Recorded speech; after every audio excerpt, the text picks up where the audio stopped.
ছাপাখানায়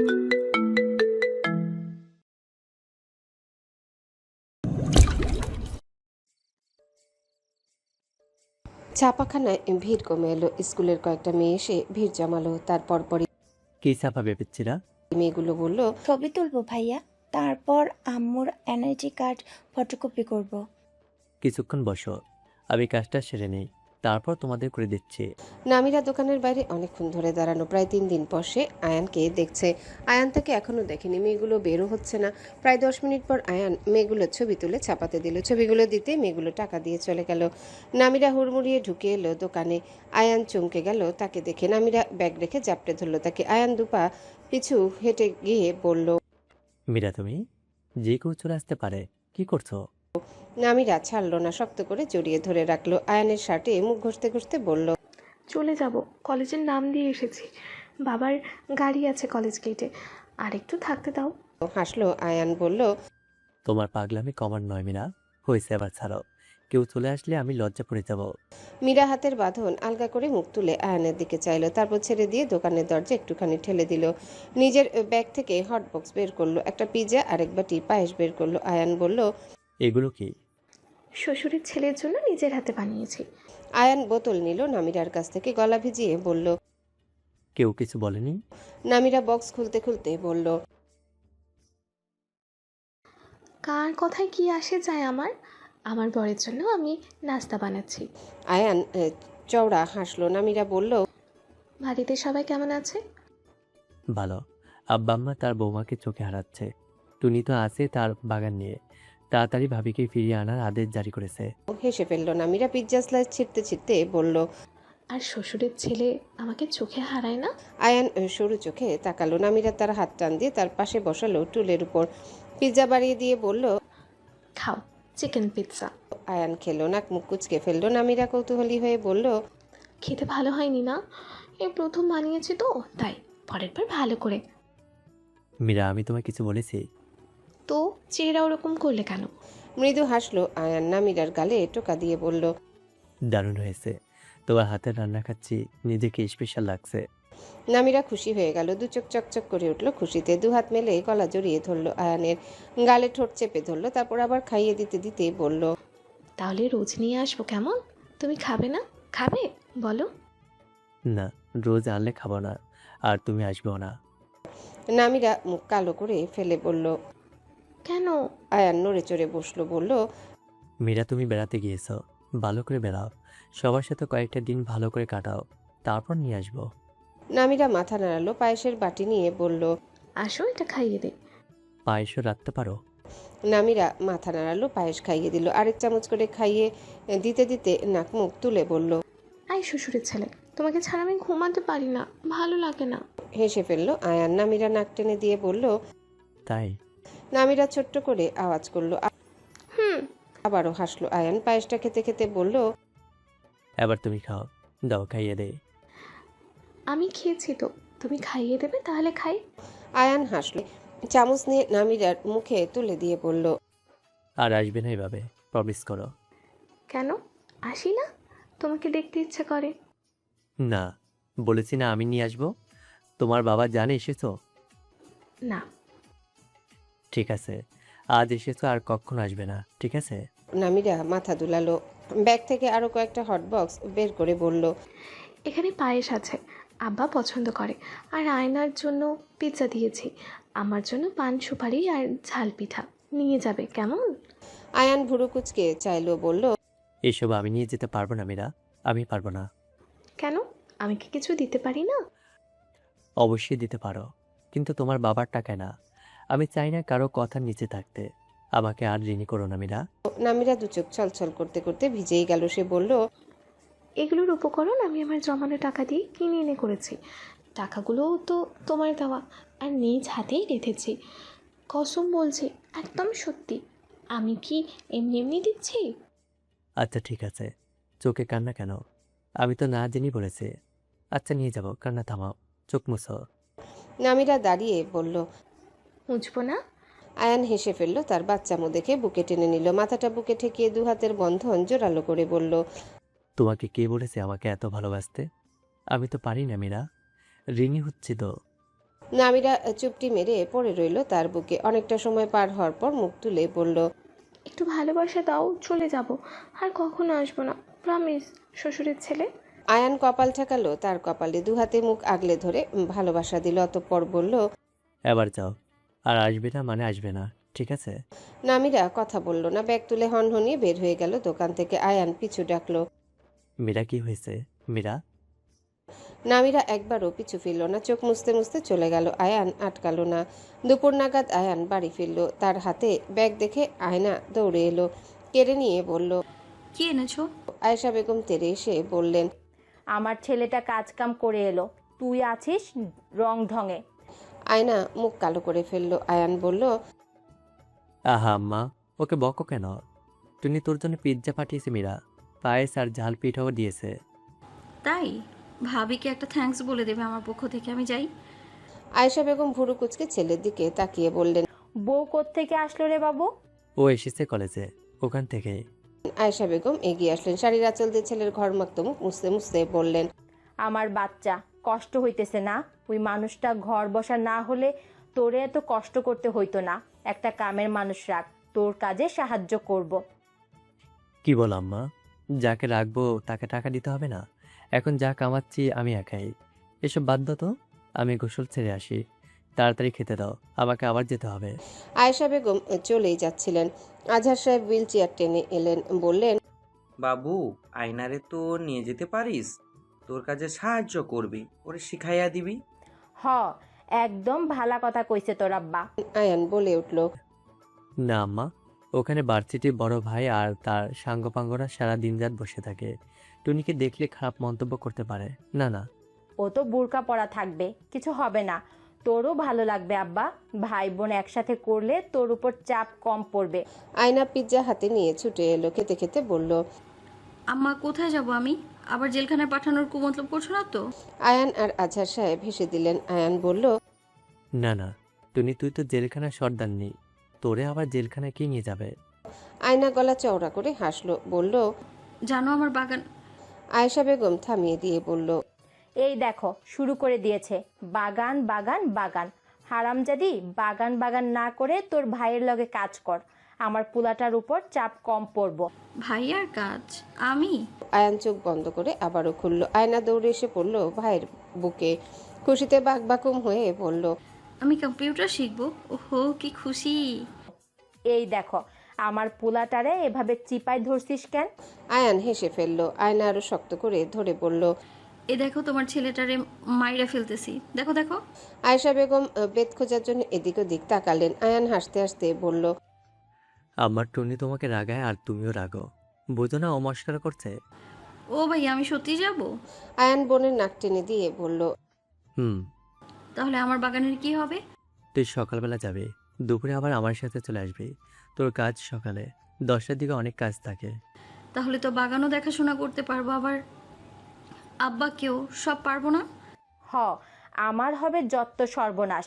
সারাক্ষণ আমার লগে বউটা থাকতো, এখন সেও বাপের বাড়ি। আমার একা একা ভাল লাগে না, এই বজ্জাত তো আছে টং টং টং টং। সবসময় আমার সাথে খ্যাক খ্যাক না করলে তোমার ভাল লাগে না আম্মা? আমি না থাকলে বুঝবা তখন। যা যা, তোর লগে আমার পরাণ জ্বলবো না। আয়না মন খারাপ করে ফেলল। আয়ান বলল, আর টুনি তুইও পারিস আমার সাথে। ওটা তোমার আম্মা, আমার না। আয়ান হেসে দিল। আজহার সাহেব আয়েশা রান্নাঘরের দিকে পা বাড়িয়ে বলল, হ, তোরে তো আমি জঙ্গল থেকে কুড়াইয়ে আনছি না রে বাবুর আব্বা? হয়তো। আয়নার চোখ পিটপিট করলো। আয়ান মিটিমিটি হাসলো, বলল, আব্বা তুমিও মায়ের দলে চলে গেলে? টুনি চিন্তা নেই, আমি তোর দলে আছি। আয়না গটগট করে হেঁটে চলে যেতে যেতে বলল, লাগবে না কাউকে আমার, আমি একাই 100। তার কথা শুনে হাসিতে ফেটে পড়ল আয়ান আর তার বাবা। অনুরাগের বিয়ে পেছনের কারণ জানতে চাইলে অনুরাগ বলল, তার এই সময় বিয়ে করার ইচ্ছা নেই। আর কিছুদিন পর আনহিতা ছেলের এমন হেলাফেলা দেখে ভীষণ অবাক হলো। ছেলের কি আদৌ বিয়ে করার মন আছে? ওদিকে কুহেলির বাবা তাড়াতাড়ি বিয়ের আয়োজনে তাগিদ দিচ্ছে। আনহিতারও তর্স হয়েছে না, এত ভালো মেয়ে না আবার হাতছাড়া হয়ে যায়। অনুরাগের অগোচরে 2 লক্ষ টাকা পণ দাবি করলো তারা। পণ ছাড়া বিয়ে হয় নাকি, তাও আবার চৌধুরী বাড়ির একমাত্র ছেলের। সপ্তাহখানেক পরের কথা। অনুরাগ শহরের পাবলিক ভার্সিটির অধ্যাপক, সে শহরে থাকে না, আসা যাওয়া করে। শহরের অদূরেই এই গ্রামটি।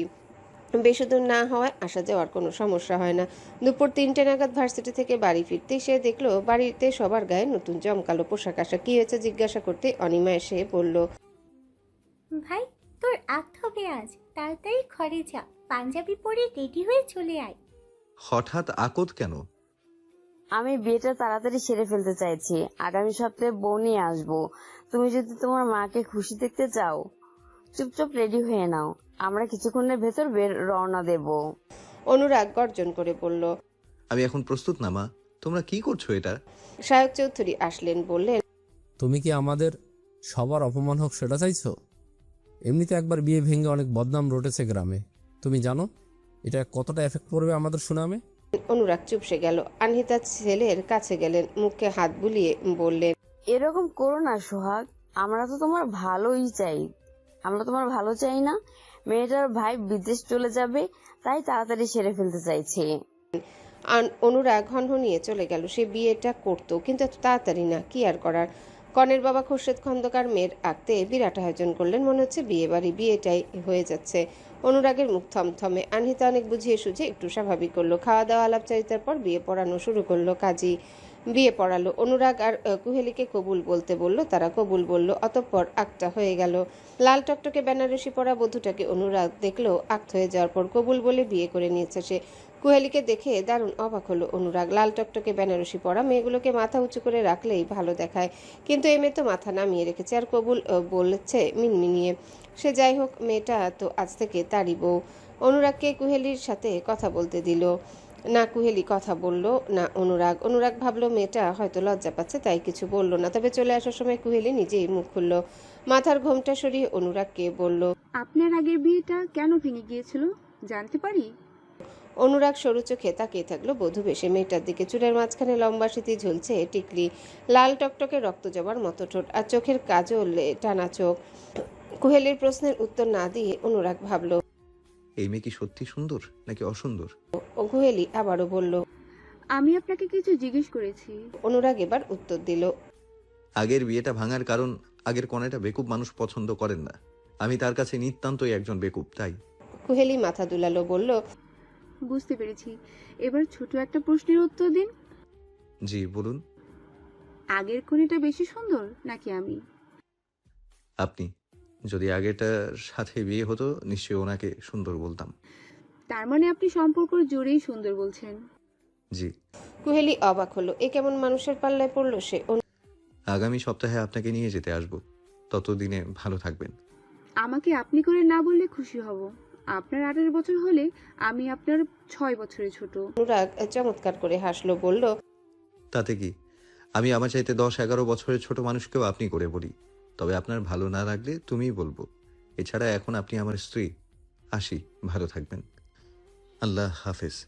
রাত 10টার দিকে চারিপাশটা কাঁপিয়ে ঝড় এলো। অনেক জায়গায় গাছও পড়ে গেছে, বজ্রপাত হচ্ছে। আয়ান এখনো বাড়ি ফেরেনি। আয়েশা বেগম আর আজহার সাহেবকে চিন্তিত দেখাচ্ছে। আয়না নিজের ঘরের জানালা খোলা রাখছে, ভাই আসলে দেখতে পাবে। কিছু সময় পর হতেই আয়ানের দেখা মিলল। জোরে বজ্রপাত হলো। আয়েশা বেগম বের হয়ে এলেন। ঝড়ের মাঝে ছেলেকে ধরলেন। আয়ান বলল, ও আম্মা কি করছো? আমি চলে এসেছি তো। আয়েশা বেগম ছেলেকে ঘরে ঢুকিয়ে শাড়ির শুকনো অংশ দিয়ে মুখ মুছে দিলেন।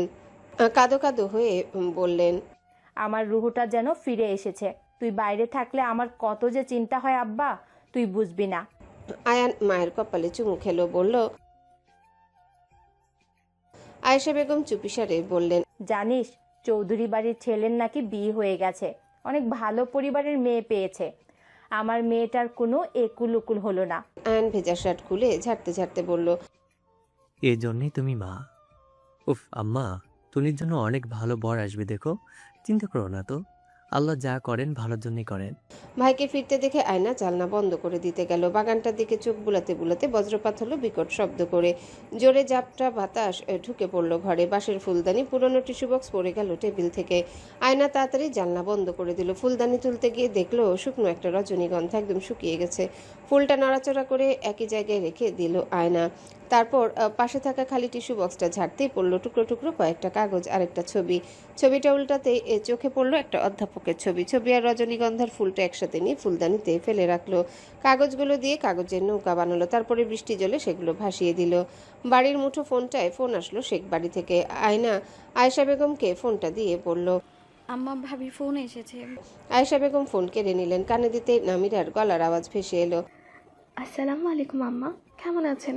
আয়েশা বেগম চটপট সালাম নিলেন, কুশলাদি বিনিময় করে বললেন, অনেক দিন তো হলো, কবে আসবা বউ? আপনার ছেলেকে আসতে বলেন না, চলে যাব। আচ্ছা, আজও আসুক বাড়িতে, আমি বলবো তোমাকে গিয়ে নিয়ে আসতে। আচ্ছা। আয়না ফোন কেড়ে নিল, নামিরাকে বলল, ভাবি ভাইয়ার তো অনেক কাজ, রাতে ফিরবে। তোমাকে তো তোমার বাবার রাতে ছাড়বেন না, ভাইয়া বলেছে আমায় যেতে। নামিরা চুপ করে রইল। ভাবলো আয়ান এখানে আসলেই অপমানিত হয়, তার বদলে আয়না আসুক। নামিরা বলে দিল, আচ্ছা তুমি আসো, আসতে পারবে? হ্যাঁ হ্যাঁ পারবো, আমি বেলা 2:30টার দিকে যাব, ঠিক আছে? আচ্ছা। ওই বাড়িতে তো খালি হাতে যেতে পারবি না মা। চিন্তা করো না, আমি ভাইয়ার কাছ থেকে টাকা নিয়ে কিছু কিনে নেব। আচ্ছা। আয়না সরিষার তেল গরম করে আনলো, পাটি বিছিয়ে বসলো আজহার সাহেবের পায়ের কাছে, পা দুটো তার কোলে নিয়ে তেল মালিশ করে দিতে দিতে বলল, আব্বা কবে দাঁড়াবা তুমি? মাঝে মাঝে আমার নিজেকে খুব অসহায় লাগে। আমাদের আমাদের তো দুবেলা খাওয়ার জন্য কখনো চিন্তা করতে হয়নি। আম্মুর পাতিল থেকে মাছ মাংস তুমি খালি হতে দাওনি। হ্যাঁ আমাদের টাকা কম, কিন্তু তাতে কি, ভালোই তো ছিলাম। কিন্তু এক পলকে সব কেমন যেন শেষ হয়ে গেল। তুমি দাঁড়িয়ে যাও আব্বা, আমার ভালো লাগে না একদমই। আজহার সাহেব মেয়ের মুখের দিকে তাকিয়ে থাকলেন, বললেন, এগুলো উপরওয়ালার পরীক্ষা, ধৈর্য হারাস না মা, সব ঠিক হয়ে যাবে। বাবু, ব্যবসাটা দাঁড় করা, তারপর দেখবি সব ঠিক হয়ে যাবে। ঋণগুলো শোধ করে তোকে একটা ভালো পাত্র দেখে বিয়ে দেবো আমি, যে তোকে বুঝবে, ভালো রাখবে। আয়না চোখ সরু করলো, তেজ গলায় বলল, আবার বিয়ে? আজহার সাহেব হেসে ফেললেন, বললেন, একটা মানুষের সাফল্য বড় কিছু নয়, একটা মানুষের বড় সাফল্য সেখানে যার একটা বুঝার মানুষ আছে, একটা আপন মানুষ আছে, যে শত প্রতিকূলতায়ও তোর হাত ছাড়বে না, তোকে ছাড়বে না। আয়না দাঁড়িয়ে পড়লো, বলল, আব্বা আমি এই কথা বিশ্বাসী না। আপন মানুষ বলতে কিছু হয় না, আর হলেও আমি বিশ্বাস করতে পারছি না। বলেই চলে গেল আয়না। আজহার সাহেব মেয়ের যাওয়ার দিকে তাকিয়ে মুচকি হাসলেন। বিকেলে নামিরাদের বাসায় রিক্সা নিয়ে গেল আয়না। আপেল আর কমলা কিনে নিয়েছে সে। নামিরা তাকে দেখে দৌড়ে এলো, জাপটে জড়িয়ে ধরে বলল, কেমন আছো? আলহামদুলিল্লাহ, তুমি কেমন আছো? আমিও আলহামদুলিল্লাহ। আমি রেডি হয়ে আছি, শুধু বোরখাটা পরে নেব। ভেতরে আসো। আয়না বাড়িটাতে পা রাখলো। বারান্দার ঘরটা বিশাল বড়, সে সোফায় বসলো গিয়ে। নাজমা বেগম এসে বললেন, ও মা, তুমি এসেছো? আহা, কি মায়ায় ভরা চেহারাটা। আয়না সালাম দিল। নাজমা বেগম সালাম নিয়ে বললেন, এই সাহসী মেয়েটাকে দেখার খুব ইচ্ছে ছিল আমার। যে মেয়ে বরপক্ষকে তাড়িয়ে দিতে পারে সে অনেক কিছু পারে, অনেক বড় হোক। আয়না হাসলো, বলল, ধন্যবাদ আন্টি। নাজমা বেগম বলল, বসো, আমি নাস্তা আনছি। না কিছু খাবো না, একটু সাদা পানি হলেই চলবে। নাজমা বেগম নাস্তা পানি আনলো তারপরও, কিন্তু আয়না একটাও মুখে নিল না। নামিরা তা দেখে নাজমা বেগমকে বলল, আম্মা থাক না, ওরা ভাই বোন কোথাও গেলে কিছু খেতে চায় না। আয়না চুপ করে রইল। তারা বেরোনোর আগে নওয়াজ শেখ আসলেন। আয়না লম্বা সালাম দিল। নওয়াজ শেখ সালাম নিয়ে সোফায় বসলো। আয়নাকে ভালো করে পর্যবেক্ষণ করে বলল, কেন এসেছো মেয়ে? কাজে। নওয়াজ শেখ পরে ভেবে বললেন, তোমার মা বাবা কি তোমার জন্য পাত্র মেলাতে পারছে না? আয়না চোখ তুলে চাইলো, জবাব দিল না। নওয়াজ শেখ আবারও বললেন, আমাকে বলতে পারতে, ওই বাজারের মোড়ে বড় দোকানের মালিক করিম মিয়া আছে না, বড় বউ মারা গিয়েছে মাসখানিক হলো, এখন বিয়ে করার জন্য একটা মেয়ে খুঁজছে, তোমার ভাইকে বলে দেখবো নাকি? আয়না মৃদু হাসলো, বলল, পনের টাকার বিয়ের সমস্ত খরচ যদি দেন তাহলে বলেন। খুব খুব করে কেসে উঠল নওয়াজ শেখ। আমার মা বাবার তো অত চিন্তা নেই আমায় নিয়ে, আপনাদের চোখে কেন ঘুম নেই? আপনারা কি টাকা পয়সা খরচা করে আমায় বিয়ে দেবেন নাকি? নওয়াজ শেখ আর কোনো কিছু বলার সুযোগও পেলেন না। আয়না দাঁড়িয়ে পড়লো, নামিরার ঘরে চলে গেল। নামিরা বলল, বাবার সাথে কথা বলছিলে? হ্যাঁ তাড়াতাড়ি করো, সন্ধ্যা হয়ে গেল, আম্মু বকবে তো। বোরখা পরে নামিরাকে আসতে দেখে নওয়াজ শেখ বলে উঠলেন, কোথায় যাচ্ছ তুমি নামিরা? নাজমা বেগম বলল, ওকে নিয়ে যেতে এসেছে ওর ননদ, জামাইয়ের নাকি কাজের চাপ বেশি। নামিরা যেতে পারবে না, ও যাবে না ওই পাড়ায়। যাবে, আমি নিয়ে যেতে এসেছি। না যাবে না, যাবে না মানে যাবে না। নামিরা ঘরে যাও তুমি, আর এই মেয়ে, তুমি যাও আমার বাড়ি থেকে। আমার মেয়ে নামিরা, আর ওর ব্যাপারে সিদ্ধান্ত ও আমার। আয়না ভুরু কুচকে চাইলো, বলল। আপনি ভুল করছেন। নওয়াজ শেখ ধমকে বললেন। চুপ, ছোট লোকের আবার বড় বড় কথা কিসের? গলা বড় করে কথা বলো কার সাথে? আমাদের কি চৌধুরী পেয়েছো? যাও আমার বাড়ি থেকে। নামিরা ঝরঝরে কেঁদে দিল, বলল। বাবা আমি নওয়াজ শেখ গর্জে বললেন। এই মেয়ে, তুমি কি যাবে নাকি যাবে না, নাকি ঘাড় ধাক্কা দিয়ে বের করে দেব? খবরদার, আর কখনো আসবে না এ বাড়িতে। তোমার ভাইকেও আসতে বলবে না। যাও, বের হও বলছি। এই দারোয়ান। আয়না নিজে থেকে বের হয়ে গেল। বের হওয়ার আগে বলে গেল। ভালো হবে না আপনার অহংকার চূর্ণ বিচূর্ণ হোক, ধ্বংস হোক আপনার নষ্ট মানসিকতা। নামিরা পিছু দৌড়ে গেল। নওয়াজ শেখ আটকে ফেললো, হাত শক্ত করে ধরে রেখে বলল। যদি যেতেই হয় আমার বুকে ছুরি চালিয়ে যাও, তারপরও আমার আর অপমান করো না। ওই পাড়ায় গিয়ে তোমাকে ভালো দেখার সুযোগ দিয়েছিলাম, কিন্তু তোমার কি হাল হয়েছে তা দেখো। নামিরা মুখ ঢাকলো হাত দিয়ে, এলোমেলো সুরে কেঁদে দিয়ে বলল। মা, বাবাকে কিছু বলো না, বলো না মা, আয়না তো চলে যাচ্ছে। নাজমা বেগম ভীত চোখে চেয়ে রইলেন স্বামী নামক মানুষটির দিকে। এ কেমন মানুষ, এক এক সময় কেন এক এক রূপ তার। এবারের বাইরে পা দিলে তোমার পা কেটে ফেলবো আমি। বাইরের লোক রাখবো আমি। খবরদার, ওই ছোট লোকের নামও মুখে আনবে না। নিজেকে আয়নায় দেখো কি হাল করেছে নিজের। আমার মেয়ে তুমি। নামিরা দৌড়ে নিজের ঘরে চলে গেল। জানলা খুলে দেখলো আয়না চলে যাচ্ছে রিক্সা করে। নামিরা মাথা ঠুকলো দেয়ালে। বাড়ি ফিরে আয়না নিজের ঘরে চলে গেল। আয়েশা বেগম দৌড়ে আসলেন, বললেন। ও মা, বউ কই? আনিনি আম্মা, ভাবির বাবা আসতে দিচ্ছে না, ভাইয়াকেও না যেতে বারণ করেছে। আমি কিছুই বুঝতে পারছি না। আয়েশা বেগম কপাল চাপড়াতে চাপড়াতে বললেন। আল্লাহ, আবার কোন নতুন সমস্যা দিলা? আয়না উপর হয়ে শুয়ে পড়ল বিছানায়। আজহার সাহেব এসে বললেন। কি হয়েছে? বৌমা কোথায়? বউরে আসতে দিতেছে না ওর বাপ।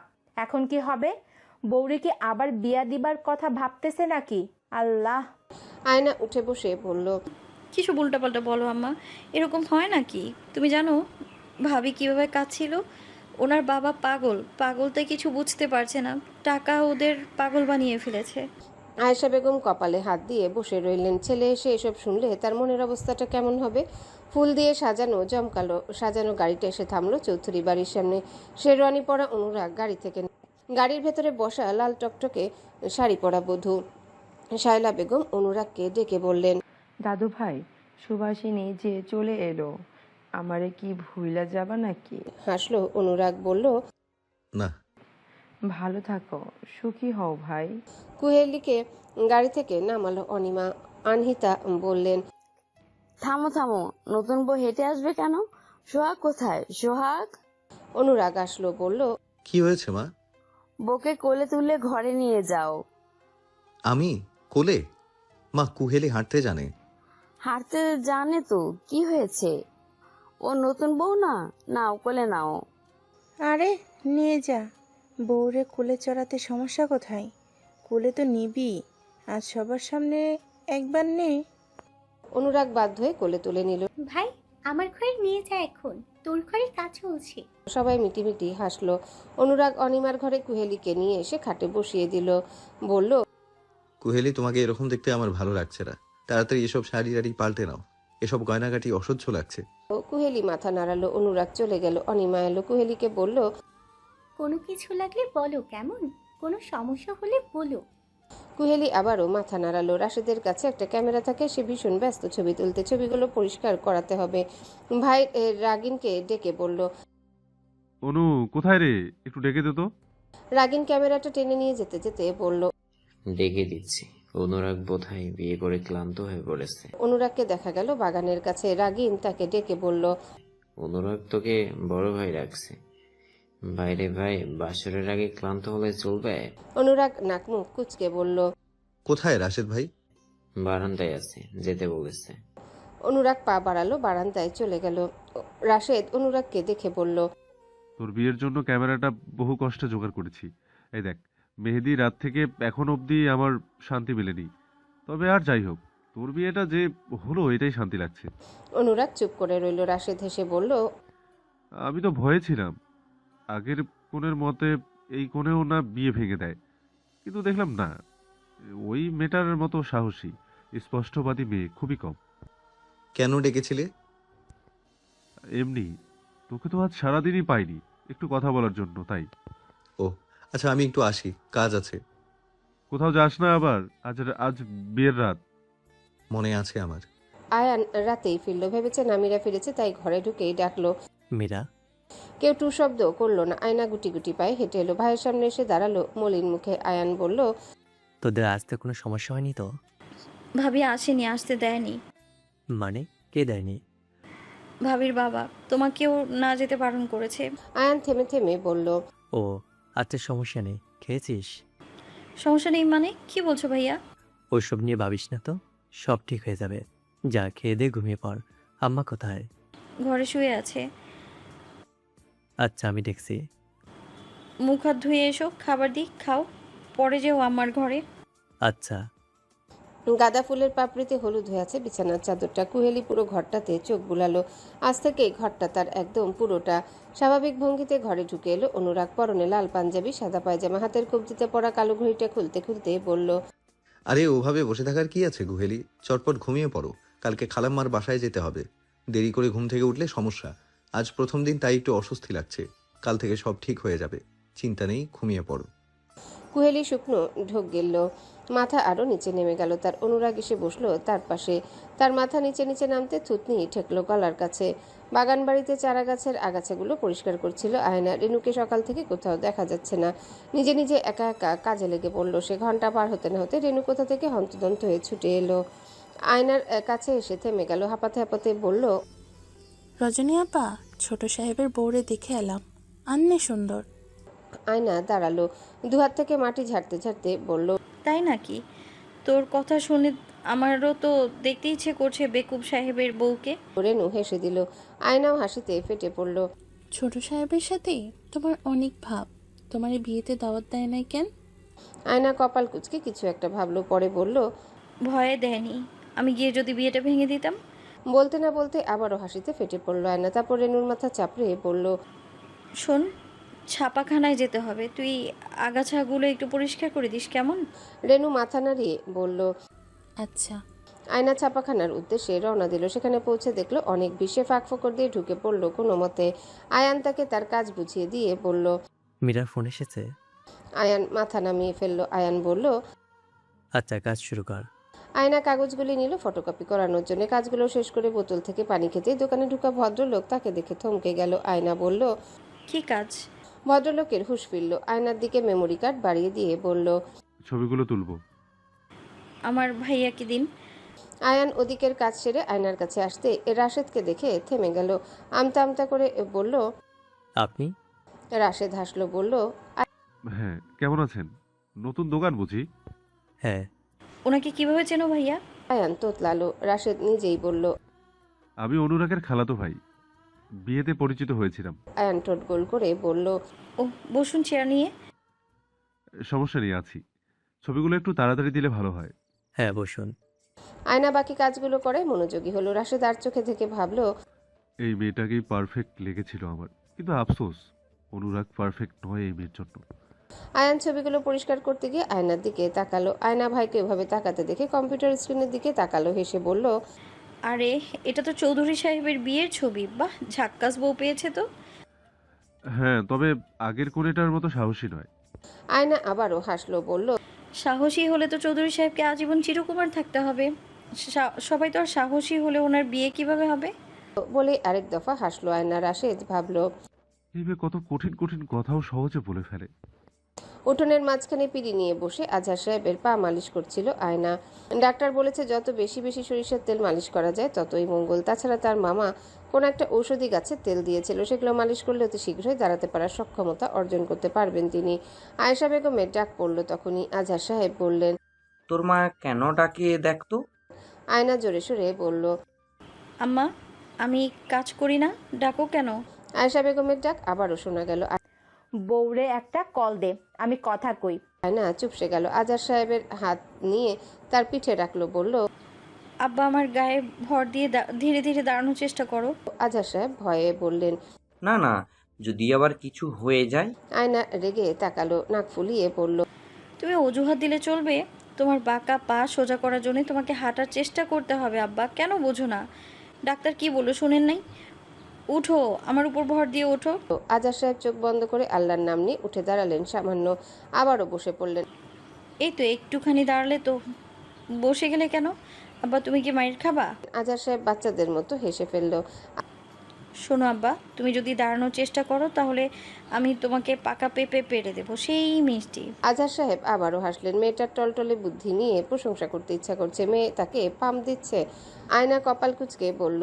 এই আব্বা তুমি কথা শুনবা না? ঠিক আছে, না শুনো, যেদিন আমাকে আর পাবা না সেদিন বুঝবা। আজহার সাহেব হেসে বললেন। কোথায় যাবি, শ্বশুর বাড়ি? আয়নার রাগে ফুসফুস করলো, গর্জে বলল। তোমার বাপের বাড়ি। তারপর আর দাঁড়ালো না। আজহার সাহেব হাসতে লাগলেন। আয়না হনহন করে রান্নাঘরে গেল, কলসি থেকে জগে পানি নিতে নিতে বলল। সারাক্ষণ শ্বশুর বাড়ি শ্বশুর বাড়ি কচুর বাড়ি, আর জীবনে যদি আমি তেল মালিশ করি, আর জীবনে যদি আব্বার সাথে কথা বলি, তাহলে আমার নাম আয়না নয়। আয়েশা বেগম আর চোখে তাকিয়ে বললেন। কি হয়েছে আবার? তোরা বাপ বেটির জন্য তো থাকা যায় না ঘরে। আমারে বকো, আব্বারে কেন? আব্বা কি করছে? তোমার আব্বার সাথে খ্যাক খ্যাক না করলে কি চলে না? আয়েশা বেগম হতভম্ব বললেন। এই তুই না তোর বাপের লগে ঝগড়া করে আইসস, আবার তার নামে কিছু কইলেই চলতাছে। আয়না কলসি নিয়ে বলল। পানি আনতে যাই, পানি শেষ হয়ে গেছে, তোমার সাথে কথা বলার সময় নেই আমার। আয়েশা বেগম ডাকলেন। এই দাঁড়া। আয়না দাঁড়ালো, বলল। কি হয়েছে? মাথা ঢাইকাল, খালি মাথায় কোথায় যাইতেছস? আয়না ওড়না দিয়ে ভালো করে মাথা ঢাকলো, বলল। খালি মাথায় কখনো কি গেছি? সব সময় আমার না বকলে কি হয় না? তোরে না ফোন দিতে কইছি আমার বউরে? তোমার বউ না, তোমার বাবু সোনার বউ। যেভাবে বলো যেন সে তোমার বউ। ফোন দিবি হারামজাদি? আয়না কলসি ঘুরিয়ে যেতে যেতে বলল। পারবো না ফোন দিতে, তোমার ছেলের বউ আর আসবে না, তার বাপ কইছে। আয়েশা বেগম তেজ গলায় বললেন। কি? আয়না তাড়াতাড়ি দৌড়ে পালালো। আয়েশা বেগম খুন্তি নিয়ে দৌড়ে গিয়ে বললেন। বউ আসবে না মানে? তার বাপও আসবো। আমি আইস গিয়া নিয়ে আসবো আমার বউরে। তার বাপরে কেদা ভয় পায়? আমার বাবুর বউ সে, তার বাপ কোথাকার বেটা। কুহেলিকে নিয়ে কোথাও বেড়াতে যাওয়ার কথা ছিল অনুরাগের, কিন্তু সে জানালো ভার্সিটিতে এক্সাম, তার প্রচুর কাজ, সময় নেই, সময় পেলে নিয়ে যাবে। কুহেলি তা শুনে বরং একটু অসন্তুষ্ট হলো। সে 3rd ইয়ারের স্টুডেন্ট, সামনে তার পরীক্ষা, তাছাড়া সে একটা বিজ্ঞাপন দেওয়ার জন্য অফার পেয়েছে। বাবা তাকে অনুমতি দেয়নি। যদি অনুরাগ বলে তাহলে সে বিজ্ঞাপনটা করবে, পরবর্তীতে তার আরও সুযোগ আসবে। সেই সুযোগটা হাতছাড়া করতে চায় না, তাই ভেবেছিল বেড়াতে যাওয়ার নাম করে ওসব কাজ সেরে নেবে। কিন্তু যাওয়ার হলো কই। তবে অনুরাগকে মুঠো ফোনে করে সে বলল সে একা যেতে পারবে নাকি বাবার বাড়ি। কুহেলি বেশ খুশি হলো, তার কাছে বেশ টাকা আছে। টাকার উৎসটা খুবই গোপনীয়, আপাতত তার বাবাকে বলার দরকার নেই। টাকা তাকে কাজে লাগাতে হবে। তাই সে একা একা বাবার বাড়ি যাওয়ার নাম করে চলচ্চিত্র নির্মাণের সহায়ক পরিচালক মহিবুল হাসানের সঙ্গে দেখা করার সিদ্ধান্ত নেয়। কিন্তু বাড়ি থেকে বের হতে আরেক ঝামেলা। আনহিতা বললেন। তুমি একা একা কি করে যাবে বৌমা? তাছাড়া তোমার মা বাবা কি বলবে? কুহেলি তাদের বুঝিয়ে কুল পেল না। আনহিতা নাছোড়বান্দা, সে কখনোই কুহেলিকে একা ছাড়বে না। তাছাড়া শায়লা বেগম তো একেবারেই না করে দিলেন। এজন্য কুহেলি অনেক কান্নাকাটি করলো, কিন্তু কারো মন গড়ল না। কুহেলি শেষ পর্যন্ত ভোর রাতে বের হয়ে গেল কাউকে না বলে। অনুরাগকে মুঠোফোনের মাধ্যমে সব জানালো, বলল। আমি চলে এসেছি, আপনার বাবা মাকে একটু ম্যানেজ করে নেবেন প্লিজ, ওনারা আমাকে একা ছাড়তে চাইছে না। অনুরাগ বিস্মিত হলো, বলল। তুমি কাউকে না বলেই চলে এসেছো, কিন্তু কেন? তুমি জানো তোমাকে নিয়ে কতটা পজিটিভ আমার মা বাবা? তোমার মা বাবাই বা কি বলবে? আমি বুঝতে পেরেছি, কিন্তু আমাকে তো আসতেই হতো। এত বড় একটা সুযোগ হাতছাড়া করি কি করে বলুন তো? আপনি তো ওই দিন বললেন আমাকে নিজের পায়ে দাঁড়ানোর জন্য আপনি আমায় সাহায্য করবেন, বলেননি? হ্যাঁ, কিন্তু কোনো কিন্তু না, আমি কাজ শেষ হতেই চলে যাব আপনার বাড়িতে। একটু ম্যানেজ করুন প্লিজ। মিথ্যে কি করে বলবো? মিথ্যে বলতে ভালো লাগে না। বউয়ের জন্য একটু বলবেন, এইটুকু করতে পারবেন না? ঠিক আছে, দেখছি কি করা যায়। বলেই ফোন কাটলো। অনুরাগ বিড়বিড় করলো। মিথ্যে বলবো মাকে? দুপুরে খাওয়া দাওয়া করে আয়েশা বেগম পাড়ি দিল শেখ বাড়ির উদ্দেশ্যে। আয়না একটু ভাত ঘুম দিতে শুয়েছিল। আজহার সাহেব তো এমনিতেও ঘুম। আয়েশা বেগম এই ফাঁকে বের হয়ে গেলেন বাড়ি থেকে। শেখ বাড়ি গিয়ে রিক্সা থামলে আয়েশা বেগম নেমে পড়ল। দারোয়ান নামিরার শাশুড়ি দেখে গেট খুলে ভেতরে ঢুকতে দিল। নামিরা দরজা খুলে দিল। দরজায় কলিং বেল বাজায়। দরজা খুলে আয়েশা বেগমকে দেখতে চোখ কোটর থেকে বের হয়ে আসার পালা। বড় বড় চোখ দুটো আচমকা পরিণত হলো টলটলে দেখিতে। নামিরা বিস্ময় নিয়ে ডাকলো, আম্মা। আয়েশা বেগম হাত বাড়িয়ে দিয়ে বলল, বুকে আসো বউ, কতদিন দেখি না তোমারে। নামিরা চাপড়ে ধরলে হু হু করে কেঁদে দিয়ে বলল, আম্মা কেমন আছেন আম্মা? বাড়ির বউ বাড়িতে নাই, বাড়িতে আন্ধার না, ভালা থাকি কেমনে? আমার বাবুটারও চেহারা আন্দার, আমি এসব দেখা কি করে ভালা থাকি? নামিরা নাক টানল। আয়েশা বেগম বলল, তোমার বাপ কোথায়? জিগাইতা মেয়েরে কেমন মোটা করছে, আমি তো দেখতাছি আরো শুকাইয়া গেলা।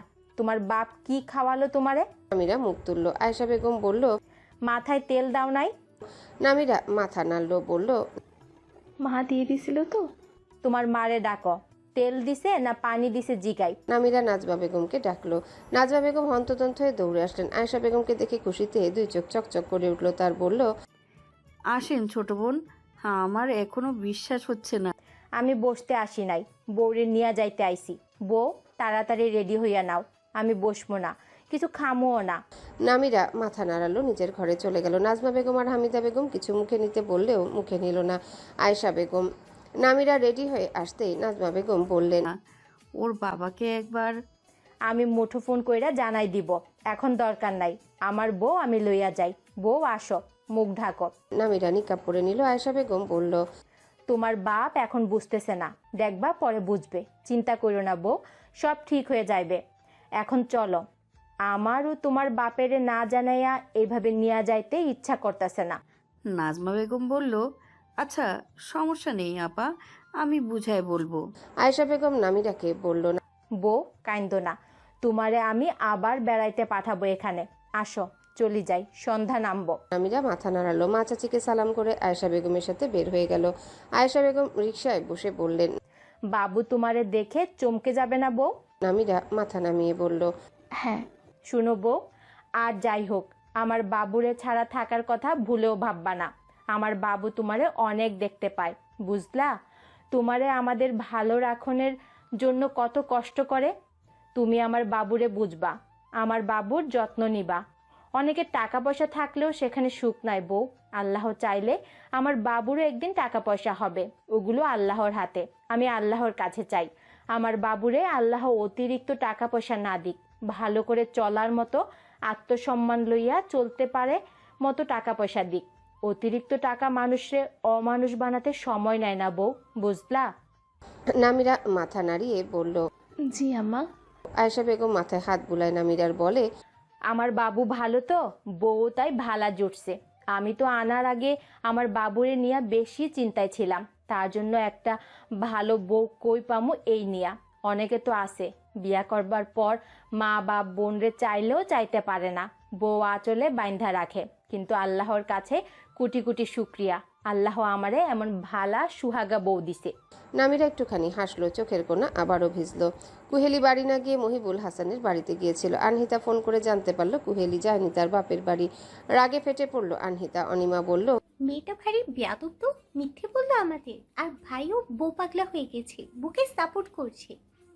সোহাগ, ভালো করনি এটা, ওকে বকেছি দেরি হয়েছে, ও আমাকে মিথ্যে বলে ভালো করেনি। অনুরাগকে এসব বললে অনুরাগ বলল, কুহেলি ওর কাজ শেষ হলেই চলে আসবে, আর তোমরা ওকে না ছাড়লে ও কি করবে? ও নিজের একটা পরিচয় বানাতে চাইছে, তাতে তোমরা কেন বাধা দিচ্ছ আমি বুঝতে পারছি না। আনহিতা ছেলের উপর ভীষণ ক্ষেপে গেল, কিন্তু একটা মাত্র ছেলে, তার রাগ দেখানো শোভা পায় না। তার উপর ছেলে বিয়ে করেছে, তার বউ তার যেমন ইচ্ছা তেমন করবে, যেখানে ইচ্ছা সেখানে পাঠাবে, তার কি? অনুরাগও এবার চিন্তায় পড়ে গেল। কুহেলির সাথে তার 3 দিন ধরে যোগাযোগ নেই। কুহেলিকে মুঠোফোনেও পাওয়া যাচ্ছে না। সে তো কুহেলিকে একটা মুঠোফোন দিয়েছে, কিন্তু কোথায় কুহেলি? সপ্তাহখানেক পর কুহেলি ফোন দিল অনুরাগকে, বলল, আমায় ক্ষমা করবেন মিস্টার চৌধুরী, আসলে অনেক কাজের চাপ ছিল। আমি কয়েকটা বিজ্ঞাপন দেওয়ার জন্য সিলেক্ট হয়েছি, আর নিজেকে প্রস্তুত করে নিতে একটু সময় লেগেছে, তো তাই কারোর সাথে যোগাযোগ করা সম্ভব হয়নি। আপনার দেওয়া 2 লক্ষ টাকা আমার খুব কাজে আসবে, ধন্যবাদ আপনাকে। আর আমাদের সম্পর্কটা? অনুরাগ তাকে অন্য কিছু বলতে না দিয়ে বলল, তোমারও সময় লাগবে, আমারও, চিন্তা নেই। সময় নাও, আমাকেও সময় দাও। তবে খবরদার, টাকার কথাটা যেন আমার পরিবারের কেউ না জানে। পণ দেয়া নেয়া হয়ে আসছে অনেক কাল ধরে। আমার পরিবার বুঝে পণ নেওয়া একটা সম্মানের ব্যাপার, তাই তারা আমাকে না জানিয়ে পণ নিল। আমি জানি তোমার বাবারও সামর্থ্য আছে, তাই দিয়ে দিয়েছে, কিন্তু আমি তা নিতে পারবো না। আমি সত্যিই খুব লাকি যে স্বামী হিসেবে আপনাকে পেয়েছি। সে যাই হোক, আমি খুব শীঘ্রই ফিরবো। ঠিক আছে, রাখছি। আয়ান বাড়ি ফিরল রাত 10:30টার দিকে। আয়েশা বেগম বিছানায় পা টেনে বসে পাঞ্চি বলছেন। আজাদ সাহেব মাত্রই ঘুমিয়ে পড়েছে। আয়নাও ঘুম, নামিরাও ঘুমায়নি। আয়ান তাকে দেখে চমকে যাবে, ব্যাপারটা দারুণ উপভোগ্য হবে। বাইরে ছাউনির নিচে লাগানো লাল বাল্বটি মিটিমিটি জ্বলছে। গ্রামে তাদের বাড়ি সহ গুটি কতক মানুষের বাড়িতে বিদ্যুৎ আছে। আয়ান দরজায় কড়া নাড়ল। নামিরা লাফ দিয়ে নামলো খাট থেকে। গায়ে ভালো করে শাড়িটা জড়িয়ে পা বাড়ানোর আগে আবারও থেমে গেল। ভাবলো আয়ান ঘরে এসে তাকে দেখে চমকে যাবে, এখন সে যাবে না। দরজা আম্মা খুলে দিক। নামিরা তাই গেল না। আয়েশা বেগম বিছানা থেকে নামতে নামতে বললেন, বউয়ের ঘুম চলে আসছে মনে হয়। আয়ান মাকে দেখলো দরজা খোলা মাত্র। মায়ের সাথে প্রসন্ন হাসলো, বলল, জিজ্ঞাসা আম্মা, আব্বা ঘুমিয়েছে? ঘুম। আয় বাবু, মুখ হাত ধুইয়াল। আচ্ছা, আমি শার্ট পাল্টে নিই আগে। আয়েশা বেগম মাথা নাড়লেন। আয়ান ঘরে গিয়ে বিছানায় কাঁথা দিয়ে মোড়ানো কাউকে শোয়া দেখলো। ভুরু কুঞ্চন হলো তার। কাঁথার বাইরে কিছুটা শাড়ির আঁচল বের হয়ে থাকায় তার চিনতে অসুবিধা হলো না। তাছাড়া এই ঘরে তার মানুষটা ছাড়া আর কে থাকবে? আয়ান আর এগুলো না। শার্ট পাল্টে মুখ হাত ধুয়ে নিল। ভেজা মুখ মুছতে মুছতে নামিরার পাশে বসলো। ডাকলো, মীরা। নামিরা মিটি মিটি হেসে ফেললো, কিন্তু কাঁথা সরালো না। আয়ান তার নড়াচড়া দেখে নিজে নিজে হেসে ফেললো। তোয়ালে রেখে দিল। নামিরার দিকে ঝুঁকে ডাকলো, মীরা। আপনার মীরা ঘুম শ্বশুরের ছেলে। আওয়াজ করে হেসে দিল আয়ান। নামিরাকে ফিরিয়ে আনলো তার দিকে, বলল, বেড়ানো শেষ? নামিরা কথা বলল না, চোখ বন্ধ অবস্থায় মাথা নাড়ল। আয়ান বলল, কথা বলো, কি হচ্ছে মীরা? নামিরা চোখ খুলল না। আয়ান কিছুক্ষণ কপালে ভাঁজ ফেলে চেয়ে রইল। এই যে সারাদিনের ক্লান্তি, বিষণ্ণতা, এসব যেন মুহূর্তে উধাও হয়ে গেল প্রিয় মানুষটার মুখ দেখে। আয়ান তার বন্ধ চোখের পাতা ছুঁয়ে দিতে ফট করে চোখ খুলল। নামিরা দুহাত মেলে গলা জড়িয়ে ধরে টেনে নিল আয়ানকে। গলায় মুখ গুজতে গুজতে বলল, সুন্দর ছেলেটা, বউ নেই তাই কালো হয়ে গেছে, মানে চেহারাটা অন্ধকার হয়ে গেছে। আম্মার বাণী। আয়ান হেসে ফেলল, বলল, আবার মাথাটা ছিঁড়ে যাবে। কিভাবে টানছো মীরা? মীরা ছেড়ে দিল। উঠে বসে আবার শক্ত করে জড়িয়ে ধরল আয়ানকে। আহ্লাদি সুরে বলল, শাশুড়ি মা মিস করেছে। শাশুড়ি মায়ের ছেলে কেন মিস করেনি আমায়? আয়ান তার মাথার উপর চিবুক রাখলো। চুলে বিলি কাটতে কাটতে বলল, তুমি বুঝবে না মীরা, বাচ্চা মেয়ে এখনো। নামিরা আরো একটু গুজে গেল, বলল, একদম না শ্বশুরের ছেলে, আমি বাচ্চার মা হব কিছুদিন পর। তাই নাকি? বাহ বাহ, খুব ভালো, উন্নতি হয়েছে তোমার। নামিরা লজ্জা পেয়ে গেল, বলল, যা, সবসময় মজা করে, খারাপ ছেলে। আসরের আজানের নামাজ শেষ করে বাগান বাড়ির উদ্দেশ্যে রওনা দিল আয়না। চারায় পানি দিতে হবে। অত বড় বাগানে একা পানি দিয়ে গুলাতে পারবে না রেনু। রাস্তায় হাঁটার সময় একটা ছোটখাটো মিনি কার দেখলো আয়না। এগিয়ে আসছে। সে আজ বোরখা পরেনি, গায়ে ফুল হাতা ড্রেস পরা ছিল, তাই পরেনি। বেশি তো দূর না, কিন্তু গাড়িতে অনুরাগকে দেখে অস্বস্তি লাগলো। মুখটা ঢেকে নিল ওড়না দিয়ে। অনুরাগ গাড়ি থামালো। আয়নাকে ডেকে বলল, এই পিচ্ছি, এদিকে এসো। আয়না চমকে গেল। ভাবলো সে আবার পিচ্ছি কখন হয়ে গেল, মাথা মোটা ব্যাটা একটা। আয়নাকে কোনো কথা বলতে না দেখে আবারও জোরে ডাকলো অনুরাগ। এই মেয়ে, তোমাকে ডেকেছি, কানে শোনো না? আয়না তাকালো। ভালো করে মুখ ঢাকতে ঢাকতে বলল, বলেন। অনুরাগ যা বলতে চাইলো তা বলল না, ভালো করে পর্যবেক্ষণ করলো আয়নাকে। কিছুক্ষণ পর বলল, আয়নামতি না? আরে আয়নামতি তো। তা কেমন আছো আয়নামতি? আরে তুমি তো পুরো একটা বাচ্চা মেয়ে, এখন তো আরো বাচ্চা বাচ্চা লাগছে। আয়না মুখ খুললো না। আবারও ভাবলো, বিয়েটে করে এই লোকের মুখের ভাষাও তো পুরোই পাল্টে গেল। আপনি করতো না, নাকি পিছি পিছি লাগছে বলে তুমি শুরু করেছে? আয়নামতি, কথা বলা ভুলে গিয়েছো নাকি? আয়না ওড়নাটা মুখ থেকে খানিকটা সরালো, রসিকতা করে বলল, আপনি তো বিয়ে টিয়ে পায়ে চাওয়ালা থেকে আর পাও চাওয়ালা হয়ে গিয়েছেন চৌধুরী সাহেব। এই রাস্তায় দেখা টেকাও যায় না। অনুরাগ কিঞ্চিত হাসলো, বলল, এমনি ইদানিং বেশি ব্যস্ত ছিলাম। আর পায়চাওয়ালা মানে কি? পয়সাওয়ালা হবে। ও হ্যাঁ, পেঁচাওয়ালা। অনুরাগ ভ্রু কুঞ্চন করলো, বলল, তোমার কি অবস্থা? বাগানের ফুল ধরেছে? আমার ফুলগুলো কখন পাবো? পরে পরে, এখনো ফুল ধরেনি, দেরি আছে। আমার বাগানের দিকে এখন আপাতত নজর দিয়েন না তো, নজর লেগে গেলে শেষ।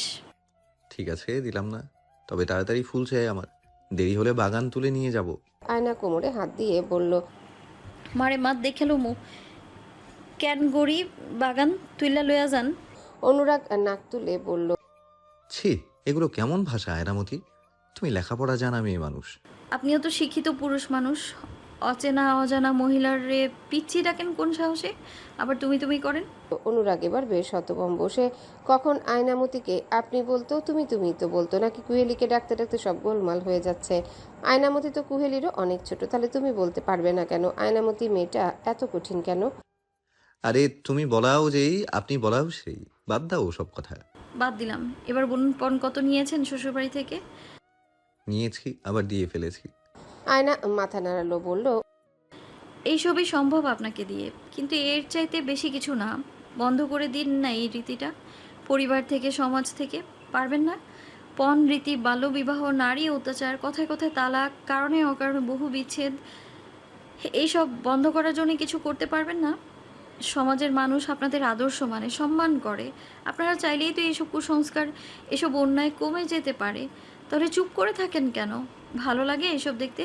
সইতে পারেন কিভাবে এগুলো? আপনি তো পারবেন, তাহলে চুপ থাকেন কেন? অনুরাগ চুপচাপ শুনলো আয়নার কথা। কি চমৎকার ধ্যান ধারণা মেয়েটার, কি ধারালো বুদ্ধি। আসলে এভাবে তো কখনো ভাবা হয়নি। আয়নামতি এতটা ছোট মানুষ হয়েও এত কিছু কিভাবে জানে? অনুরাগকে চুপ করে থাকতে দেখে আয়না বলল, প্রফেসর, আপনি এই দেশে আছেন? অনুরাগ চোখের পলক ফেললো, বলল, তোমার সামনেই আছি। আচ্ছা বলো তো, তোমার মাথায় এত চমৎকার বুদ্ধিগুলো আসে কোথা থেকে? আয়না হাসলো, আঙ্গুল ঘুরিয়ে চোয়ালে ঠেকিয়ে বলল, ম্যাজিক। অনুরাগ হাসলো, বলল, আয়নামতির ম্যাজিক, রাইট? আয়না নাক তুলে বলল, একদম না। যান, যেদিকে যাচ্ছেন, আমার কাজ আছে। অনুরাগ গেল, কিন্তু মাথা থেকে আয়নামতির বলা কথাগুলো নামলো না। আসলে কি সে পারবে? আয়নামতি তো বলল পারবে, তার মানে পারবে। প্রায় 12 দিন পর কুহেলি শ্বশুর বাড়ি ফিরল। আনহিতা বেজায় অসন্তোষ, শায়লা বেগমও। অনিমা পারে না কেলানি দিতে। কুহেলি আনহিতার কাছে ক্ষমা চাইলো, বলল, আমাকে ক্ষমা করুন মা, আমি আর না বলে যাব না কোথাও। আপনার পারমিশন নিয়েই যাব এবার থেকে। আনহিতার মন খানিকটা গড়ল, কিন্তু সে তা দেখালো না, বরং শক্ত হয়ে থাকলো। অনিমা বলল, আস্তে না আস্তে ঢং দেখানো শুরু হয়ে গিয়েছে তোমার। শোনো, তোমাকে এই বাড়ির বউ করে এনেছি সিনেমার কাজ করার জন্য নয়। এরকম মেয়ে আমার আব্বার হাতে আরও একটা ছিল, বেশি উঠবে না একদম। এই রূপের গরম দেখাবে না, রূপ আমাদেরও আছে, আমরা সিনেমাতে তো চাইনি। শুধু রূপ থাকলে হয় না, গুণও থাকতে হয়, যা আপনার নেই। অনিমার রাগ তরতরিয়ে বাড়ল, বলল, মুখ সামলে কথা বলো মেয়ে, বেয়াদবি করবে না। ভুলে যাবে না কার বাড়িতে দাঁড়িয়ে কথা বলছো। আমি জানি আমি কোথায় দাঁড়িয়ে কথা বলছি। আপনি নিজেকে দেখুন তো, আপনি কোথায় দাঁড়িয়ে কার সাথে কথা বলছেন। এইটা আমার স্বামীর বাড়ি। আপনি তো নিজের শ্বশুর বাড়ি কখন গিয়েছেন সেটা বোধহয় ভুলেই গিয়েছেন। অনিমা রাগে গিজগিজ করলো, বলল, বেয়াদব মেয়ে। মা, তুমি কিছু বলছো না কেন? ভাই কোথায়? সে জানে তার বউ বেয়াদবি করছে আমার সাথে। কুহেলি মুখ মোচড় ফিরে দাঁড়ালো। আনহিতা কিছু বলল না। অনিমা বলল, তোর মতো ফকির নিয়ে এবারে বউ হয়েছে, সেটাও সাত কপাল। কুকুরের পেটে ক্ষীর সহ্য হয় না, কথাটা এমনি এমনি বলিনি। তোর পেটেও ক্ষী পড়েছে, সেগুলো উগলে দেওয়ার সময় হয়েছে, তাই তুই এমন করছিস। বেশি উঠছিস, উঠতে থাক। পিপিলিকার পাখা গলছে মরিবার তরে। কুহেলি আনহিতাকে বলল, আপনি চুপ করে আছেন কেন মা? আমার বাবা 2 লক্ষ টাকা দিয়ে বিয়ে দিয়েছে কি এইভাবে অপমানিত হওয়ার জন্য? আপনার মেয়ে যা নয় তাই বলেছে আমাকে। উনি আসুক আজ, আমি জিজ্ঞেস করব আমি এই বাড়িতে থাকবো নাকি অন্য কোথাও উঠবো। আনহিতা অনিমাকে টেনে নিয়ে গেল, বলল, কি করিস অনি? তোর শরীর খারাপ করবে। অনিমা নিজেকে ছাড়িয়ে নিয়ে গটগট পায়ে হেঁটে চলে গেল। আনহিতা কুহেলির কাছে দৌড়ে এসে বলল, না বৌমা, তুমি এসব বলবে না সোহাগকে। আমি আমার ছেলেকে ছাড়া থাকতে পারবো না। আমার ছেলেকে ছোট থেকে আমি এক মুহূর্তের জন্য চোখের আড়াল করিনি। এখনো ভার্সিটির পাশে বাসায় সে 1 দিন কিংবা 2 দিন থাকে, তারপর আবার চলে আসে। তুমি এমনটা করতে পারো না। আমাকে ক্ষমা করবেন মা, আপনার মেয়ে যে বাড়িতে থাকছে এই বাড়িতে থাকা আমার পক্ষে সম্ভব নয়। আনহিতা কপাল চাপড়ালেন। এ কেমন মেয়েকে বউ করে ঘরে তুলল সে? তার সাদাসিধে ছেলেটার কপালে শেষমেশ এমন বউ জুটল। সে বেশি কঠোরও হতে পারছে না। যদি পণের কথাটা অনুরাগকে বলে দেয় মেয়ে, তার আর কথায় কথায় আলাদা থাকার কথা বলছে। সায়ক চৌধুরী অনিমার মুখে সবটা শুনে রেগে গেলেন। তার বাড়িতে থেকে তার মেয়ের সাথে বেয়াদবি? ওই মেয়ের সাহস কি করে হয়? কুহেলি নিজের ঘরে বসে সব শুনলো। এই বুড়ো নিজের মেয়ের দোষ দেখে না, পরের মেয়ের দোষ খুঁজে বেড়ায়। রাতের দিকে অনুরাগ বাসায় ফিরল, দেখলো সবার মুখ থমথমে। অনুরাগের হাতে কুহেলির জন্য শাড়ি, চুড়ি, নুপুর আর গলার মালা, একজোড়া জুতো। অনিমা আর চোখে ভাইয়ের দিকে তাকালো। অনুরাগে গিয়ে সে বোনের হাতে একটা শপিং ব্যাগ দিয়ে বলল, আপা তোর জন্য এটা, এখানে একটা শাড়ি আছে, এক জোড়া জুতাও নিয়েছি, দেখিস। ওগুলো কার? কুহেলির। ভেতরে ভেতরে ফুসলো। অমি মায়ের পাশে বসা অবস্থায় বলল, মামা তুমি জানো আমি মামিকে দেখেছি টেলিভিশনে, নাইস লেগেছে। অনিমা সপাটে চর বসালো ছেলের গালে, বলল, বেশি ফটো ফটো করবে না আমি। অনুরাগ রেগে গিয়ে বলল, কি সমস্যা তোর? ওর গায়ে হাত তুললি কেন? আশ্চর্য। অনিমা চলে গেল। অমিকে নিয়ে গেল আনহিতা। অনুরাগ ঘরে চলে গেল। কুহেলি তাকে দেখে দৌড়ে এলো। অনুরাগের হাতে শপিং ব্যাগ কেড়ে নিয়ে বলল, সবুজ কালার শাড়িটার জন্য সবুজ চুড়ি এনেছেন? হ্যাঁ লাল চুড়ি আনেননি? এনেছি। কুহেলি সব বের করলো।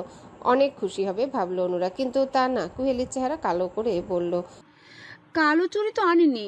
আপনি জানেন না আমি কালো চুড়ি পরতে পছন্দ করি? আচ্ছা এগুলো পরো, পরে এনে দেবো। পরে কখন? কাল? আমার তো পরশুদিন একটা শর্ট ভিডিও আছে, ওগুলো পরীক্ষার মতো। আমি চাইছিলাম কালো শাড়িটা পরবো, সাথে কালো চুড়ি। এখন তো সব নিজে থেকেই পরে যেতে হবে, প্রমোশন বাড়লে ওরা ড্রেস চয়েস করে দিবে। আচ্ছা কালই এনে দেবো। কুহেলি খুশি হলো, চাপটে জড়িয়ে ধরলো অনুরাগকে, তারপর ছেড়ে দিয়ে বলল, ধন্যবাদ আপনাকে আমাকে এতটা সাপোর্ট করার জন্য। তা ঠিক আছে, এখন বলো বাড়িতে কি কোনো ঝামেলা হয়েছে? কুহেলি সবটাই খুলে বলল। ভাবলো অনুরাগের সহানুভূতি পাবে, কিন্তু না। শায়লা বেগমের কাছে কি যেন শুনে এসে অনুরাগ বেজায় রেগে গেল। তার উপর বলল, আপা একটু রাগী, একটু বকতেই পারে, তাই বলে তুমি বেয়াদবি করবে? ও আমার বড় আপা, আমাকে স্নেহ করে, চোখে হারায়, আমাকে ভালোবাসে। তুমিও ভালোবাসা পেতে কেন বেয়াদবি করেছো? কুহেলি ভড়কে গেল, বলল, কোথায় বেয়াদবি করেছি? ও একটু।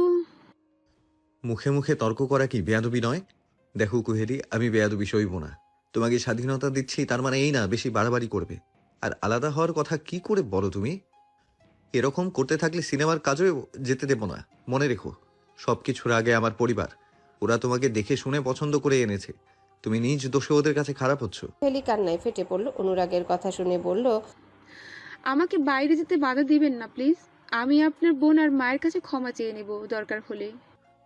ঠিক আছে, আর যাতে বলতে না হয়। অনুরাগ চলে গেল। তার পরপরই কুহেলি বসে পড়ল, কাঁদতে কাঁদতে বালিশ ভেজালো। তার একদিন পর শহরে তার একটা শুটিং ছিল, প্রমোশন পাবে সে এই ভিডিওটা বের হলে।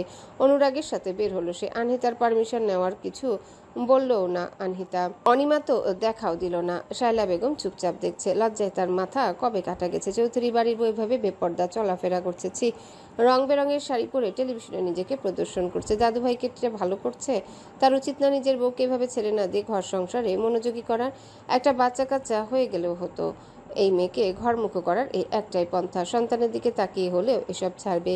কি দরকার ওইসব নোংরা কাজ করে টাকা পয়সা কামায়? তার নাতি কি কম কামায় নাকি? 2 মাস পরের কথা। ফজলু মিয়ার বাগান বাড়ির আঙিনা তখন রজনীগন্ধা সৌরভে সুবাসিত।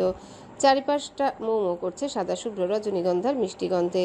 স্টিকগুলো কাটার উপযোগী হয়েছে। বাগানের এক পাশে গাঁদা ফুলগুলো তোলার উপযুক্ত হয়েছে, অন্য পাশের ফুলগুলো এখনো কচি। আয়না তার পাশের বাড়ির 2টা মেয়েকে তার সাথে নিয়ে আসলো ফুল তোলার জন্য। রেনু সহ 4 জন হলো।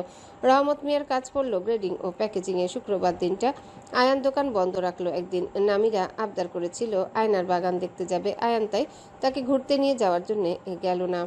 আয়শা বেগম খুশিও হলো। আয়ানকে বলল, বিয়ার পর ঘুরতে যাইতে হয় বাবু। বউরে তো তুই বেড়াইতে নিয়ে যাস নাই, বউও যাইতে চায় নাই, এবার চাইতেছে নিয়ে যা। আয়ান সাই জানালো। আয়না আগে চলে গেছে। নামিরা আর আয়ান পরেই গেল। আজকে আয়নার ফুল ডেলিভারি দেওয়ার কথা। বাগানের মালিনী আজ ভারী ব্যস্ত। বাগান বাড়িতে যাওয়ার পর আয়নাকে বাগানের একপাশে দেখতে পেল আয়ান আর নামিরা। আয়না মেয়েগুলোকে ফুল তুলতে তুলতে কি যেন বলছে। আয়ান ডাকতেই আয়না চোখ ফিরালো। আয়ান আর নামিরাকে দেখে খুশি হয়ে গেল, দৌড়ে এলো, বলল, দেখো কি সুন্দর না আমার বাগান। আয়ান নাক তুলে বলল। হুম। নামিরা হেসে ফেলল। আয়ান মুখ বেঁকিয়ে বলল, সুন্দর লাগেনি? আয়ান হেসে পিঠ চাপড়ালো। তার বলল, টুনি বাগান বাড়ি বলে কথা, সুন্দর হতেই হবে। আয়না 2 হাতের আঙ্গুল দিয়ে গাল টেনে দিল আয়ানের। আয়ান গালে হাত দিয়ে নামিরাকে বলল, দেখেছো মীরা, আমাকে কফি করছে। নামিরা হেসে ফেলল। আয়না কোমরে হাত রেখে বলল, তুমি আমার গাল টানো তখন আমার কেমন লাগে এবার বোঝো ঠেলা। আয়ান হেসে ফেলল। কুহেলি বাপের বাড়ি ছিল অনেকদিন, প্রায় 2 মাসের কাছাকাছি। আজকাল করে করে আর আসেনি। শেষমেশ আনহিতা বলায় অনুরাগকে তাকে আনতে যেতে হলো। কুহেলি আসলো। আনহিতার সাথে ভালোভাবে কথা বললেও অনিমার সাথে তার খাপে খাপ মিলে না কোনো মতে। যে কোনো ইস্যু ধরে ঝগড়া লেগেই থাকে। এই তো বাপের বাড়ি যাওয়ার আগের দিনই না কত কথা কাটাকাটি হলো। এই ঝগড়ার মূল ইস্যু ছিল কুহেলির শাড়ি নিয়ে। 2 দিন পর পর শাড়ি কেনার জন্য জেরা করে এই মেয়ে। অনুরাগও না পারতে কিনে দেয়। না বলার স্বভাব কোনো কালেই তার ছিল না। তবে সে জানে মেয়ে মানুষ একটু লাই পেলেই হয়। পুরো পৃথিবীটা হাতের মুঠো এনে দেওয়ার জন্য আবদার করতে দুবার ভাবে না। তাদের চাই আর চাই, যত পায় তত চাই। কুহেলিরও একই অবস্থা। দিন দিন তার আবদার তত বিশাল আকার ধারণ করছে। অনুরাগ তাই মেজাজ দেখিয়ে বলেছিল, মাসে একটা শাড়িই পাবে তুমি, এর চাইতে বেশি না। এত শাড়ি আমি মা, আপা আর দাদিকে কখনো কিনতে দেখিনি। কুহেলি অনুরাগকে তখন কিছু বলল না। তার সব ক্ষোভ গিয়ে পড়ল অনিমার উপর। অনিমা নিশ্চয়ই তার ভাইকে উল্টাপাল্টা বুঝিয়েছে, তাই অনুরাগের অনুপস্থিতিতে কি ঝগড়াটা নেই হলো অনিমার সাথে। অনিমাও মুখের উপর বলেছে, তুই এক কাপড়ে বেরিয়ে যা আমার বাড়ি থেকে, সামান্যতম মান সম্মান থাকলে। অনুরাগ এলে কুহেলি বাপের বাড়ি যাওয়ার জন্য আবদার করলো। অনুরাগ দিয়েও দিল, কিন্তু আসল কারণটা তার অগোচরে থেকে গেল। এই যে মাসখানেক পরে এলো আনহিতা, ভেতরে ভেতরে ভারী চিন্তায় থাকলো। অনিমা গর্ভে সন্তান, সামনে দিন তারিখ। মেয়েটা একটু চিল্লাপাল্লা করলে অসুস্থ হয়ে পড়ে, ক্ষতি হয়। আর কুহেলি থাকলে খাবার টেবিল থেকে শুরু করে যেখানে সেখানে ঝগড়া লেগে যায়। শাহেক চৌধুরী এমনিতেও ক্ষেপে আছেন। কিছুদিন পরে ইউপি নির্বাচন। এইবার চেয়ারম্যান পদে তিনি থাকতে পারবেন কিনা তা নিয়ে বিস্তর সন্দেহ আছে। পারিবারিক সমস্যাও দিন দিন জটিল হচ্ছে, মাথা কাজ করছে না তার। কুহেলি চৌধুরী বাড়ির আসার পরপরই শায়লা বেগম গুরুতর অসুস্থ হয়ে পড়ল। গ্রামের হাসপাতালে ভর্তি করানো হলো। শায়লা বেগম উপরে যাই হোক, বেশ শাশুড়ি ভক্তি করেন তিনি। দিন 2 হাসপাতালে ছিল, কিন্তু আর পেরে উঠা যাচ্ছে না তার অসুস্থতার জন্য। তিনিও রাত জাগতে গিয়ে অসুস্থ হয়ে পড়েছেন। অনুরাগ মাকে নিয়ে আসলো। স্ত্রীকে অনুরোধ করলো যাতে তার দাদি জানের সাথে কিছুদিন থাকে। সুস্থ হলে নিয়ে আসবে। কুহেলি রাজি হলো। দাদি শাশুড়ির মন জয় করতে হবে তাকে, তাহলে বাইরে যাওয়ার সম্মতি পাবে সে। তার উদ্দেশ্য সফল হলো। শায়লা বেগম খানিকটা সুস্থ হয়ে উঠল। কুহেলি অনুরাগকে বলল ওনাকে যাতে বাড়িতে নিয়ে যাওয়া হয়, সে নিজেই সেবা করবে। অনুরাগ খুশি হলো কুহেলির কথায়, রাগটাও কমে এলো। তবে কুহেলি যে সুযোগ সন্ধানী সেটা টেরও পেল অনুরাগ। কুহেলির চালাকি ধরতে পেরে নিজেকে বেশ চালাক মনে হলো। যাই হোক, উন্নতি হচ্ছে তার। অন্তত কাউকে বেকুব ডাকার চান্স সে আর দিতে চায় না। শায়লা বেগমের দেখাশোনা, খাওয়া দাওয়া সবকিছু কুহেলি নখদর্পণে। কাপড় চোপড়ও ধুয়ে দেয় কুহেলি। অবশ্য তার এসব করতে খারাপ লাগে না। তার দাদির সব কাজ সে নিজেই করতো। দাদি মারা গিয়েছে গত 6 বছর। দাদিকে সে খুব চোখে হারায়। কত ভালোবাসার এই দাদা দাদিগুলো। শায়লা বেগমের চোখের মণি হয়ে ওঠে কুহেলি। অনিমা দেখে আর মুখ ভাঙায়। এই কুহেলি মেয়েটার নিশ্চয়ই কোনো উদ্দেশ্য আছে। অনিমার এই মেয়েকে একটু ভালো লাগে না। এই মেয়েটা ভালো কথা বললে তার ভালো লাগে না। কেন লাগে না সে বলতে পারে না। তার ভাইয়ের সাথে এই মেয়ের যায় না। রূপ দিয়ে কি হবে? ভালো না মেয়ে, কোনো দিক দিয়েই ভালো না। অবশ্য সে নিজে ভালো কিনা সেটা দেখতে অনিচ্ছুক সে। 10-15 দিন পরের কথা। শায়লা বেগম সুস্থ হয়ে কুহেলিকে কিছু চাইতে বলল তার কাছে। কুহেলি সৌজন্যতা রক্ষাতে প্রথমে কিছু বলল না, কিন্তু পরে দেখা গেল শায়লা বেগম নিজে একটা ছোটোখাটো গয়না দিল কুহেলিকে। গলায় পরিয়ে দিয়ে বলল, আমি এইটা আমার নাত বইয়ের জন্য রেখেছিলাম, এখন মনে হচ্ছে এটা দেওয়ার সঠিক সময় এসেছে, তাই তোমাকে দিলাম। কুহেলির চক্ষু চড়ক গাছ। কি ভেবেছিল আর কি হলো? তবে গয়না পেয়ে ভারী খুশি হলো সে। শায়লা বেগম বললেন, শুনো নাত বউ, একটা কথা বলি। বাচ্চা নিয়ে একটু ভেবো, দাদু ভাইয়ের সাথে কথা বলো। কুহেলি লজ্জায় মিয়ে গেল। মিহি গলায় বলল, আমাকে একটু শহরে যেতে হবে দাদিজান, এরপর এসে।